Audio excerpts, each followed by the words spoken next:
Lejla, please tell my story. I met my boyfriend when I was 16.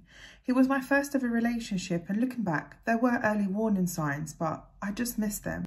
I was young and naive. I had come from a very secure, safe family, and I'd never experienced or witnessed any kind of abuse growing up.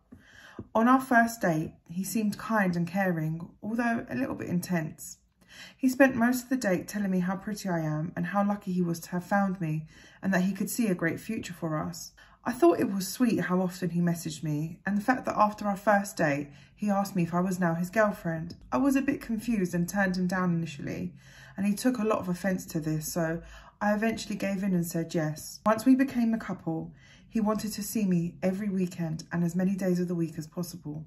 Initially, he would offer to pick me up from wherever I was. I just saw this as a genuine caring trait, looking out for me and wanting to make sure that I was safe. However, it wasn't long before this became a stern request rather than an offer. He would even turn up to my college when he knew my lessons were finished for the day, or even if I had made plans with my friends. If I wanted to make plans with anyone else on a weekend instead of seeing him, he would manipulate me every time by saying that he had made plans for us and that I was the one ruining date night or the quality time together. Very early into the relationship, he started commenting on what I was wearing. He would deem my clothes to be inappropriate. He'd say that I was dressing up to impress other men and that I was begging for male attention. He also told me that he didn't like it if I was wearing makeup to college or if I was out anywhere, and the only time I was allowed to wear it was in front of him. If I argued back and said that I wanted to wear nice clothes or makeup to make myself feel good, he would just go into a rage and start throwing stuff around. And this is how the physical violence began. If ever he felt like I was ignoring him and not giving in to his demands, he would throw cups of teas or drinks all over my carpet or punch the walls. Quite quickly, these violent rages were aimed towards me. I was in total shock the first time he hit me. I remember it so well. No one I loved had ever hurt me this way. We were having an argument again as he was accusing me of cheating on him.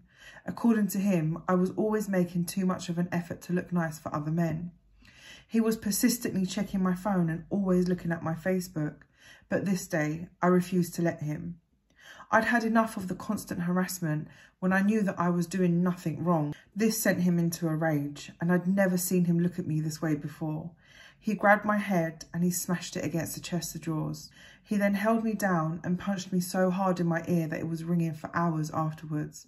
The pain and the thudding were horrendous, but the shock was worse. After he realised how much pain I was in, he stepped back, sat on the floor and started crying himself.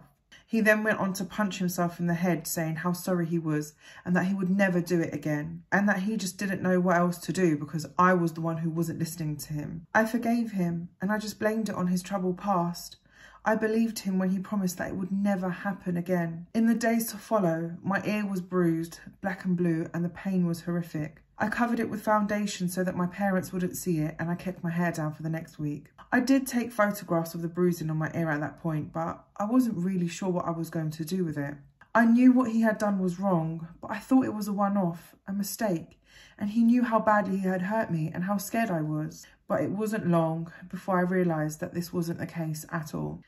After 2 weeks, it happened again. I honestly can't remember what we argued about this time, but usually it all revolved around accusations of me cheating on him. He strangled me, lifted me up off the floor, and holding my neck so tight I could feel myself struggling for air. I tried to take his hands off of my neck, but I didn't have the strength to move them.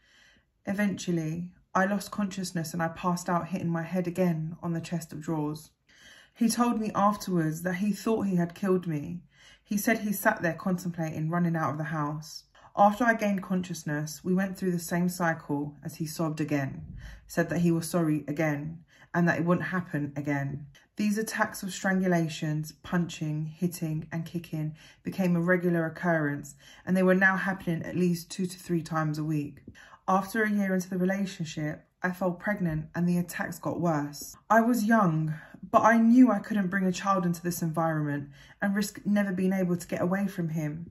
He just assumed that I was going to go ahead with the pregnancy, and he had told me that he wanted the child. But I made it clear to him that I would have a termination, and it only led to more violence. He told me that I'd be destroying his life and that I was evil. He said that if I went through with it, that he would end up killing me too. On the day of the termination, I just wanted to rest. I was emotional, exhausted, and in pain. I was lying down and I wanted to go to sleep. But he was so angry at me for what I had done and how selfish I had been that he told me I wasn't allowed to sleep. He said that I didn't deserve rest. I begged him to leave me alone, but he refused. He got progressively more angry and punched me in the stomach so hard that I couldn't stop crying. He told me that my pain didn't matter anymore because I had already killed his baby, so I deserved it.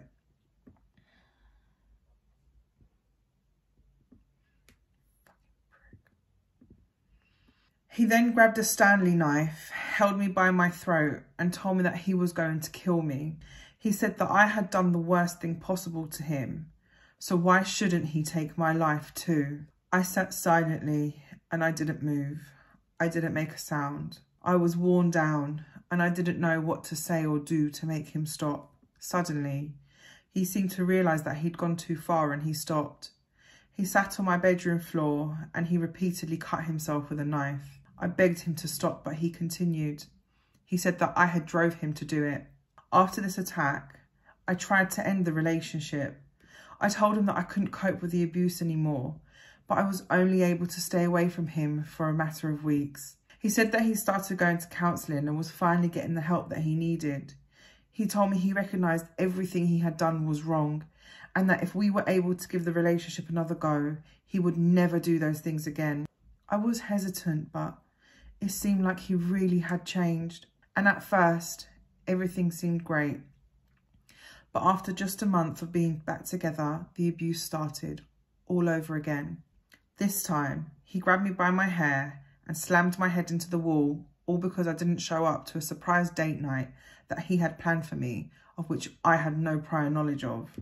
The verbal and physical abuse went on for another year.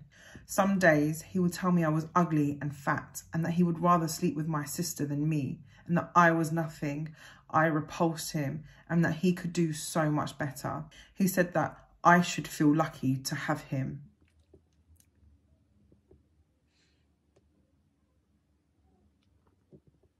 He would tell me that no one had ever made him feel as angry as I did and that I was the only person that triggered him to be this violent. It was my fault and I was the one that had pushed him to it.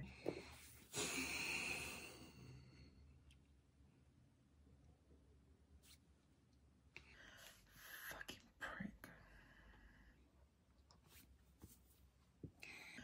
Once, I was staying with him in his family home and I fell ill.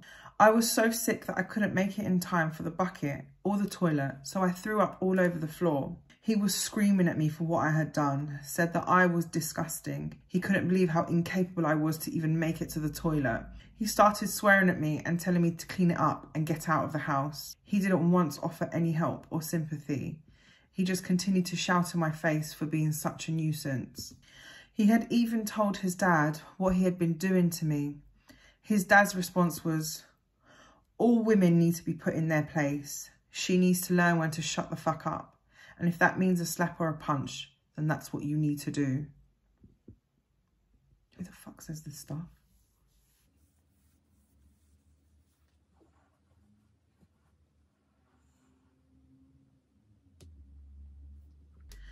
I finally ended the relationship when I was 18. I had told my sister what I had been going through and she helped me end it. After I broke up with him, he seemed so calm. He said he understood why I needed to end it. And I couldn't believe how easy it was to break it off. But it was only a matter of time before the verbal abuse would start. Within an hour of ending the phone conversation, he started sending me vile text messages saying that I couldn't leave him.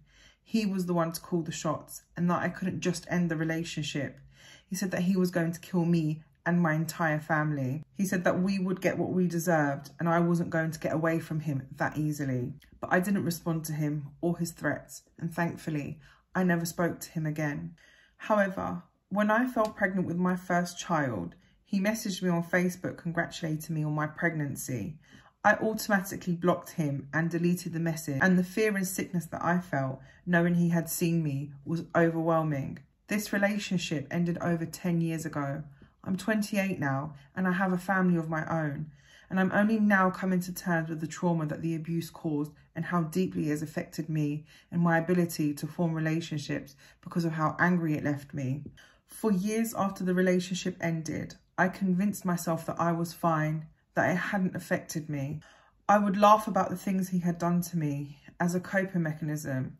I can see this now, but at the time I would just say that it doesn't affect everyone in the same way, and I didn't feel damaged by what had happened. It's only been in the last year that I'm finally coming to terms with it and realising that it's had an instrumental impact on my physical and mental well-being. I can now truly start my healing journey, and I know that I can get through this. And I hope young girls who are in a similar position know that they are not alone and that there is support and help available. I am strong, capable, and I will heal. So please, ladies, don't ignore red flags. Please get help and get out. Please don't believe your abuser can change like I did.